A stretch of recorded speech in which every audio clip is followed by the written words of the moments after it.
వ్యవస్థలు చేసిన నిర్లక్ష్యానికి ఈరోజు ప్రియాంక అనేటువంటి డాక్టర్ ఈరోజు హాస్పిటల్లో చికిత్స పొందుతున్నటువంటి పరిస్థితి ఉంది. అయితే 3వ తేదీ జరిగినటువంటి ప్రమాదం పట్ల నిర్లక్ష్యం వహించడం, ఎవరైతే నిందితులు ఉన్నారో నిందితులపైన కేసులు నమోదు చేయడం కానీ, అరెస్ట్ చేయడం కానీ, పోలీసుల యొక్క నిర్లక్ష్యానికి నిదర్శనం ఇవాళ ప్రియాంకకు సంబంధించినటువంటి కేసు వ్యవహారం. అయితే రాజమండ్రిలో ఆ సినిమాకెళ్ళి తిరిగి వస్తున్నటువంటి క్రమంలో ఇద్దరు తాగినటువంటి మత్తులో కారుతో ఢీకొట్టి ఒకటికి 2 సార్లు తలపైన కారు చక్రం వెళ్ళేలాగా చేసి ఈరోజు బెడ్ రీడ్లో ఉంది. బ్రెయిన్ డెడ్ అయినటువంటి పరిస్థితి ఉన్నటువంటి నేపథ్యంలో అది అత్యంత ఆ, ప్రాణాపాయ స్థితిలో కొట్టుమిట్టాడుతూ మరి హైదరాబాద్లో చికిత్స పొందుతోంది ప్రియాంక. మనం ప్రస్తుతం ప్రియాంకకు సంబంధించినటువంటి సొంత గ్రామం. మరి గతంలో కూడా అంటే ప్రియాంక తండ్రి పుట్టిన ఊరు తెలంగాణ రాష్ట్రంలో ఉన్నటువంటి ఐజా మండలం ఎక్సలాపురానికి వచ్చాం. మనం ప్రస్తుతం ప్రియాంక ఇంటి వద్ద ఉన్నాము. మనం చూస్తున్నటువంటి గ్రామం చాలా చిన్న పల్లెటూరు. ఈ పల్లెటూరుకి రావాలంటే సుమారుగా 100 కిలోమీటర్లు ప్రయాణం చేసి రావాలి. అటు కర్ణాటక బార్డర్కి కేవలం ఒక 17-20 కిలోమీటర్ల దూరంలో ఉన్నటువంటి అంటే రాష్ట్రానికి వెలివేయబడినటువంటి గ్రామాల్లాగా ఉన్నటువంటి ఈ పల్లెటూరు నుంచే డాక్టరేట్ చదివి మరి రాబోయేటువంటి కాలంలో ప్రజలకి సేవ చేయాలి, వైద్యం అందించాలనేటువంటి సంకల్పంతో ఈ గ్రామంలో అత్యున్నత చదువులు చదువుకున్న వాళ్ళు చాలా తక్కువ మంది ఉన్నారు. అందులో డాక్టర్ చేసేటువంటి వృత్తికి ఎంచుకుని బాగా చదివి మంచి పేరు తెచ్చుకోవాలని ఆశించినటువంటి ప్రియాంక ఈరోజు బెడ్ మీద ప్రాణాలతో కొట్టుమిటాడుతున్నటువంటి పరిస్థితి ఉంది. అయితే ప్రస్తుతం ఈయనలే ప్రియాంకకు సంబంధించినటువంటి తల్లిదండ్రులు గతంలో ఇక్కడే ఉండేవాళ్ళు. అయితే తన వృత్తిరీత్యా రియల్ ఎస్టేట్ వ్యాపారం చేయడం,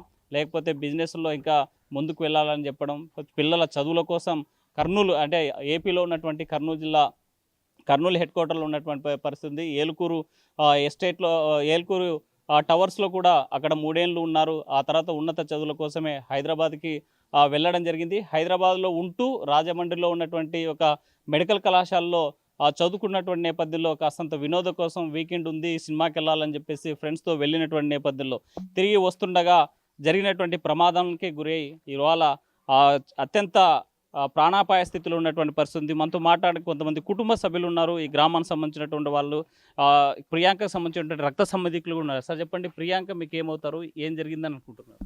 ప్రియాంక వచ్చేసి మా చెల్లెలు సార్, మా చిన్నాన్న కూతురే. ఏం సార్ అసలు ఇది జరగడం అనేది ఒక విషాదం. మా ఇంట్లో అందరికీ తీవ్ర భ్రాంతి చేస్తుంది సార్. అది అనుకోలేదు మేము ఇలా అవుతుందని. కానీ ఆ విజువల్స్ అన్నీ అందరు చూసింటారు బహుశా.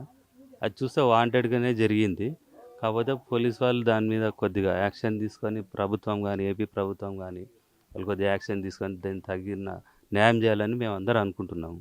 యాక్చువల్గా పాప వచ్చేసి ఎంబీబీఎస్ మా ఇంట్లో ఎవరు చేయలేంతవరకు. అదొక్క హోప్ ఉండే మాకు పాప అని చెప్పేసి. కానీ ఏం చేస్తాం సార్, అందరికీ ఇన్స్పైర్ అవుతుంది అనుకో.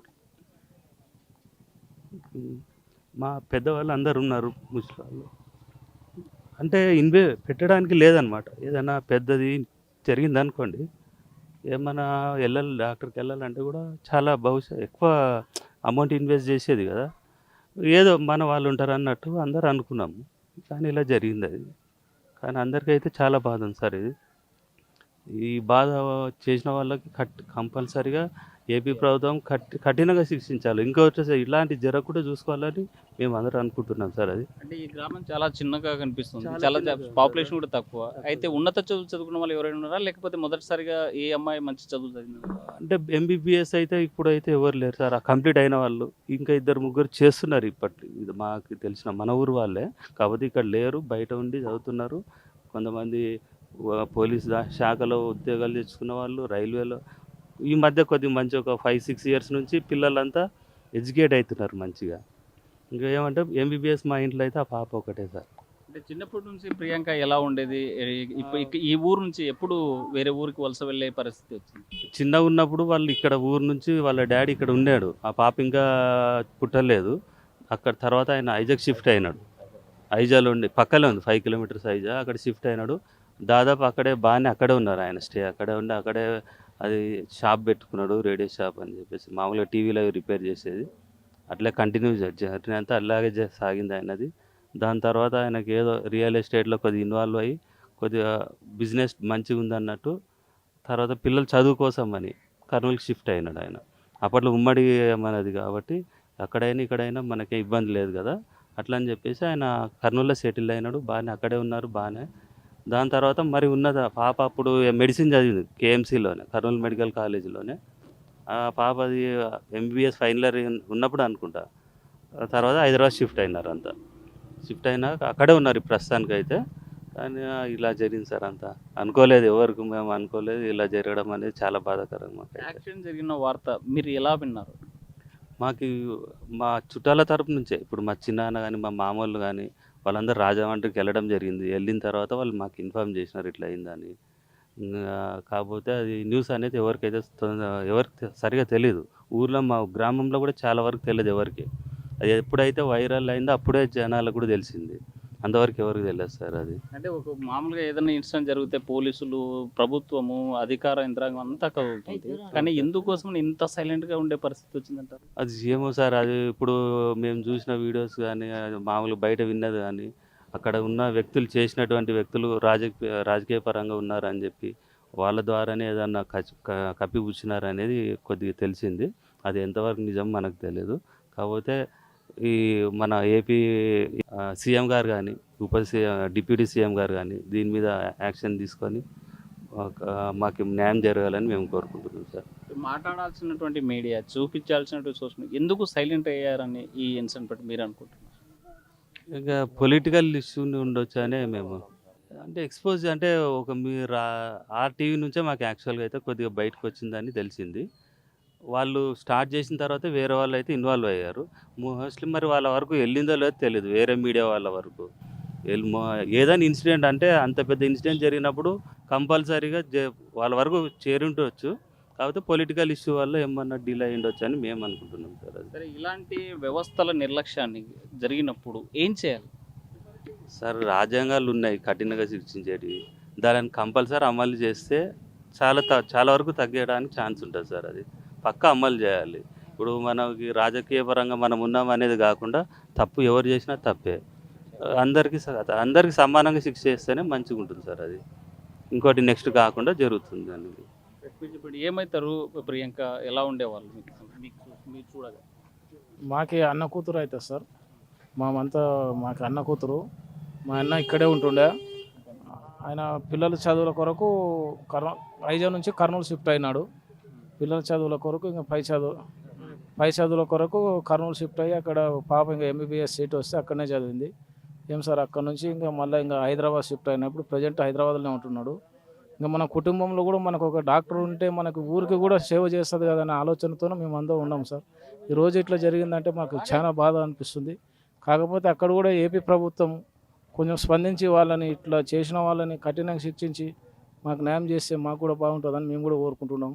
ఏం సార్, ఇటువంటి ఇంకా ముందు కూడా జరగకుండా ఉండాలి. ఎందుకంటే మేము పిల్లల్ని వేరే ఊరికి పంపేయాలని కూడా మాకు ఈరోజు భయం వేస్తుంది.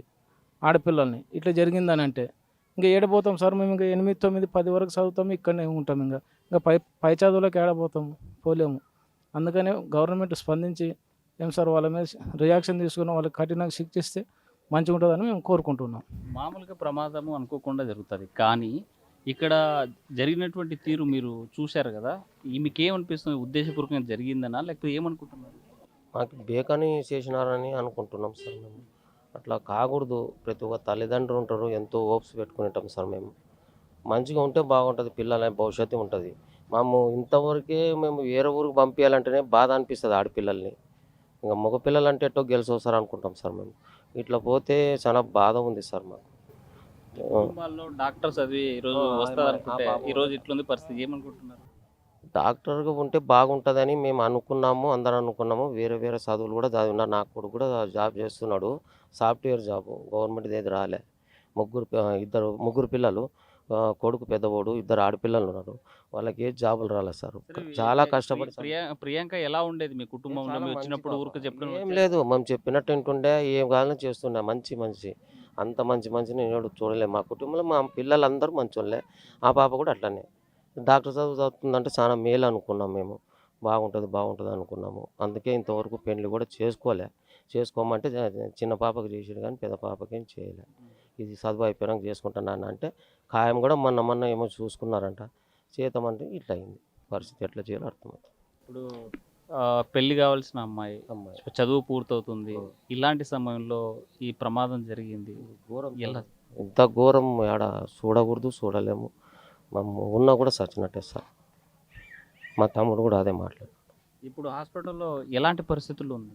ఇంకేం మేము పోయినట్టే సార్. ఇంకా ఉంటే ఇప్పుడు బతికినా లాభం లేదు అంటున్నారు సార్. ఇంకేం చేయాలి, బతికితేనే బాగుంటుంది మా కోరిక సార్. అది కూడా నిన్ననే తోలుకోసామన్రి, అందుకని అన్నీ చేసి పెట్టిన. మళ్ళీ ఏమో పానం ముందు కొద్దిగా అంటే మామే తొందరపడుతున్నాం వస్తామని ఇది చేసుకుంటాం. చాలా మంచి పాప, చాలా ఆశపడుతుంది. ఇట్లా ఉంది పరిస్థితి. ఈ వార్త విన్నప్పుడు మీకేమనిపించింది? సార్ మనకి ఎవరైతే ఇది చేసినారో వాళ్ళని మాత్రం 100% ఫుల్ శిక్షించాలా. నడి ఊర్లో ఉరి తీసినా తప్పులేదు వాళ్ళకి, అట్లా చేసిన వాళ్ళకి. మిగతా వాళ్ళని కూడా చేయకుండా చేయాల్సిందే మా ఆశ. మరికొంతమందితో మాట్లాడతాం. ప్రియాంక ఎలా ఉండేది? ప్రియాంక మీకు తెలుసా, చూసారా? మనం చూస్తూ ఉన్నాం. మొత్తానికైతే మొదటిసారి ఎంబీబీఎస్ చదివేటువంటి అమ్మాయి ఈ గ్రామంలో ఉన్నటువంటి వాళ్ళలో చాలా చలాకీగా ఉండేది. చిన్నప్పుడే చదువుల కోసం వెళ్ళారు, బిజినెస్ కోసం. అయితే కొంతమంది గ్రామస్తులు ఉన్నారు. ప్రియాంక విషయం మీకు తెలుసా? ఏం విన్నారు, ఏం చూసారు? లేదు సార్, మనకి ఈడ నుండి పోయినదే కరెక్ట్. ఏమి వినలేము సార్, ఉన్నమాట చెప్తా. కరెక్ట్ ఉంది పాప. బాగుంది అనుకుంటున్నారు? ఏం గిట్లనే యాక్సిడెంట్ జరిగింది అన్నమాటనే చెవులో పడింది. అంత తప్పితే మనకేం లేదు సార్. ఉన్నమాట పాప పర్వాలేదు, బాగా చదువుతుంది. ఉన్నమాట అనే కర్నూలులో ఉన్నాడు తండ్రి, ఆడ పాప బాగుందనే మాటనే చెవులో పడింది. ఈ వార్త మీరు ఎలా విన్నారు? మీకు ఎవరు చెప్పారు ఇలా జరిగింది? ఎవరేం లేదు సార్, మనం చూసినదే కర్నూలులో తండ్రి ఉండేది మనకు గుర్తు. ఎవరు చెప్పేది ఏమో సరలేదు. కొంతమంది కుటుంబ సభ్యులు, స్థానికులు ఉన్నారు. మాట్లాడదాం, ఎలా ఉండేవాళ్ళు ఏంటి అనేటువంటి అంశం మీద. ప్రియాంక ఈ ఊర్లో ఎంబీబీఎస్ చదివి వైద్య సేవలు అందిస్తారనేసి కుటుంబ సభ్యులు ఆశించిన పరిస్థితి ఉంది. చెప్పవా, ప్రియాంక తెలుసా మీకు? నేను పెద్దమ్మని అవుతాను ప్రియమ్మ. ఎలా ఉండేది పెద్దమ్మ? చాలా మంచిది ఆ అమ్మాయి. ఎవరి జోలికి పోయేది కాదు, తన పనేమో తను చేసుకొని చదువుకుంటూ ఉండేది. చిన్నప్పుడు ఇక్కడే పెద్దగా అయినారు వాళ్ళంతా. కర్నూలులో ఎంబీబీఎస్ చేసింది. ఎప్పుడన్నా వెళ్తుంటే కూడా బాగా పలకరించేది, బాగుండేది, పెద్దలను గౌరవించేది. చాలా మంచి అమ్మాయి. మరి అంత మంచి అమ్మాయి ఈరోజు ప్రాణాలతో పోరాడుతుంది, ఏమనుకుంటున్నారు? చాలా ఘోరంగా జరిగింది సార్. అది ఆడపిల్లలకి భద్రత లేనట్టు అయింది సార్.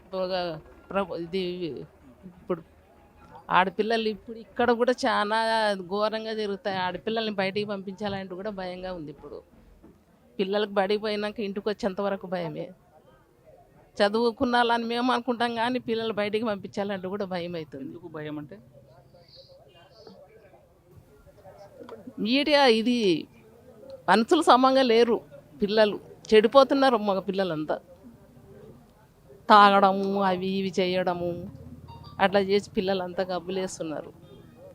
ఇంకా ఈ ఆడపిల్లలకి ఏం తెలుసు సార్, బయటికి పోయిన వాళ్ళు ఇంటికి వచ్చేంత వరకు భయం. రాజమండ్రిలో ఏం జరిగింది అనుకుంటున్నారు ఆ రోజు? రాజమండ్రిలో మేమైతే అక్కడికి వెళ్ళలేదు సార్, ఇక్కడే ఉన్నాము. మా వాళ్ళు పోయినారు, వాళ్ళే చెప్పినారు.